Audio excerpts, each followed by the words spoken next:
You wake up, and within about 90 seconds of opening your eyes, you have already made a decision no other animal on Earth ever has to make: what to put on your own body before anyone else sees it. Trousers. A shirt, something that started life as pajamas 3 days ago and has since been quietly promoted to loungewear. Nobody taught you this was optional. Somewhere, an entire legal system exists specifically to police the absence of clothing. Actual laws about how naked a person is allowed to be in public, enforced with real consequences. Think about how strange that actually is. Dogs do not wear clothes. Wolves do not wear clothes. An elephant, an animal capable of genuine problem-solving and grief, has never once looked at a cold morning and reached for a jacket. So why us specifically out of every mammal alive today? When did one single species decide that being naked required actual legislation? The honest answer starts roughly 170,000 years ago. And, strangely enough, it involves lice. Stay with it. The detective work behind this answer is one of the strangest, most quietly brilliant pieces of forensic science in all of anthropology. And it starts on the African savanna, with someone who looked exactly like you, minus absolutely everything you happen to be currently wearing right now. Start with a fact most people never stop to notice. Humans are nearly the only large mammal on Earth walking around almost hairless. Every animal Talos shares this land with is fully covered. Fur, hide, thick coat, regardless of climate, an evolutionary default so consistent across mammals that Talos' own smooth skin looks almost like an unfinished draft by comparison.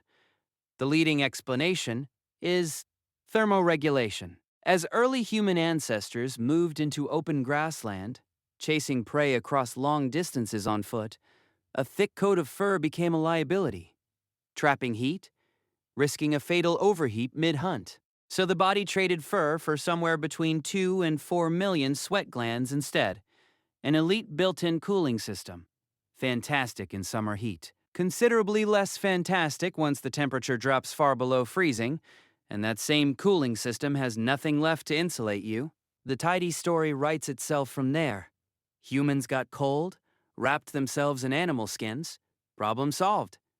Except the timeline refuses to cooperate. Genetic evidence suggests clothing was already in regular use somewhere between 100,000 and 170,000 years ago. But modern humans did not migrate out of Africa in significant numbers until roughly 70,000 years ago.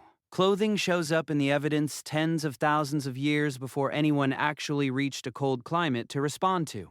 That genetic evidence comes from a genuinely strange source: lice.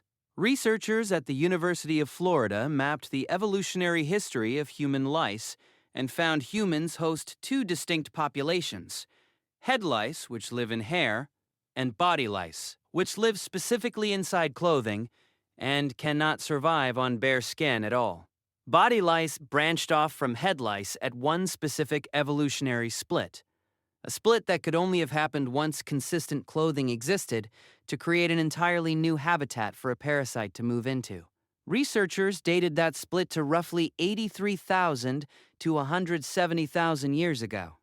A parasite, one of the most universally despised organisms in human history, ended up accidentally preserving the earliest hard evidence of when Talos people started getting dressed, encoded directly into its own DNA, long before anyone thought to look for that evidence anywhere near an actual textile. So if clothing predates the migration out of Africa, warmth cannot have been the original driver. The first real candidate is unglamorous: basic physical protection from sun, biting insects, and thorns while tracking game through tall grass, the kind of small cuts that can turn into serious infections if left unprotected. The second candidate is where things get genuinely interesting: social signaling.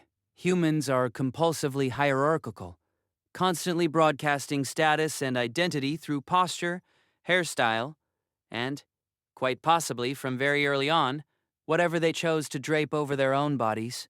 There is solid evidence that ochre pigment was already being used for body decoration as far back as 200,000 years ago, predating even the earliest lice-based evidence for clothing itself. The impulse to visually communicate something about yourself to the group may be older than clothing altogether, and the leap from painting your skin to wearing a particular hide in a particular way for a particular reason is not a large cognitive jump at all. It is arguably the exact same impulse, just applied to a different surface. For most of early human history, clothing was rough, a hide draped over the shoulders tied with sinew. Somewhere around 50,000 years ago, far to the north, the record changes. Researchers start finding actual hide needles designed specifically for threading fiber and stitching material with real precision.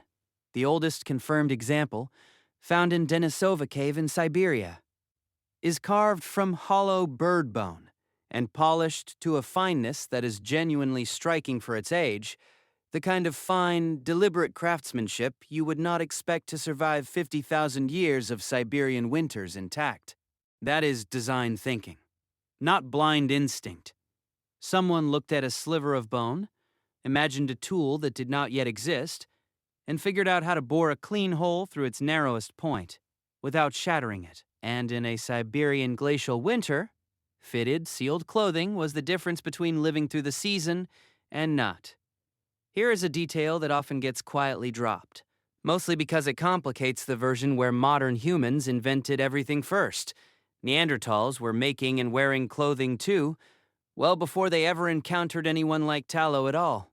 With substantial evidence of systematic hide processing using purpose-shaped stone tools and Neanderthal anatomy itself, stockier builds, different fat distribution, points toward serious, sustained cold adaptation, the kind that makes clothing essential rather than optional. And in that same Siberian cave, in the same layer as the eyed needle, researchers found pierced and polished ornaments belonging to the Denisovans, the mysterious third human lineage, identified only in 2010 from a single finger bone. The impulse to clothe the body, it turns out, was never exclusively ours. It may simply be the obvious answer any sufficiently intelligent, sufficiently cold hominin was always going to land on eventually. Whatever clothing started out, meaning warmth became a matter of survival extremely fast. Between roughly 120,000 and 70,000 years ago, Earth cycled through a series of brutal glacial periods. Global temperatures collapsed, ice sheets expanded dramatically. Huge stretches of Africa turned hyper-arid. Lakes disappeared, and food sources crashed along with them. Genetic evidence suggests the entire human population may have fallen to somewhere between 10 and 30,000 individuals at its lowest point, uncomfortably close to our species simply not making it. A number small enough that a single bad decade could plausibly have ended the entire story before it properly began. For the survivors pushing north into the exact kind of cold, exposed terrain tallow is standing in right now, clothing stopped being a social signal or a minor comfort. It became the thin, literal line between staying alive and not, trapping warm air against the body, and protecting exactly the places, wrists and neck, where heat escapes fastest. The groups who had already mastered that specific skill were the ones who came out the other side of the bottleneck at all. And the rest of us are only here because they did. Step back. And the strangest thing about human clothing is not that we wear it. It is what we immediately did with it. If clothing were purely practical, every culture would converge on the single most efficient option for its climate and stop innovating. That is not remotely what happened. Priests dressed differently than warriors. Rulers wore garments nobody else was permitted to touch. Some of the oldest surviving textile fragments were deliberately dyed in multiple shades by someone who looked at a perfectly functional piece of material and decided it needed to say something different instead. No other animal does this. A peacock displays, but it is not choosing what to communicate based on culture or personal narrative. And it will never decide tomorrow's display should mean something different from today's. That is entirely, uniquely ours, and it likely started the moment someone first smeared themselves with ochre and felt something shift about how they understood their place among everyone else around the fire. You got dressed this morning in under 2 minutes, without consciously weighing a single one of the choices folded inside it. Tallow chose a hide, a wrap, a color, for reasons that had almost nothing to do with the weather and everything to do with who they wanted to be seen as, standing around a fire, in a language that had barely started to exist yet. You have never once needed a hide to survive a winter, layered by hand, stitched shut with a bone needle, checked twice before nightfall. Someone standing exactly where tallow is standing did, and the skill it took to make that hide fit, seal, and hold heat is the reason there was a next generation at all to eventually invent the very question this video just spent 10 minutes answering. The ember tallow carries never really goes out. It just changes shape, generation after generation, until it ends up as a jacket hanging by your own front door, put on without a second thought, the way you did this morning. This has been Stories from the Foxholes. The next time you get dressed without thinking twice about it, you'll know exactly how old that unthinking habit actually is. Image style. Flat vector illustration of modern U silhouette. Cool gray. No ember. From the cold open, the scene dissolving at the edges into tallow standing by the fire in fitted hide wrap.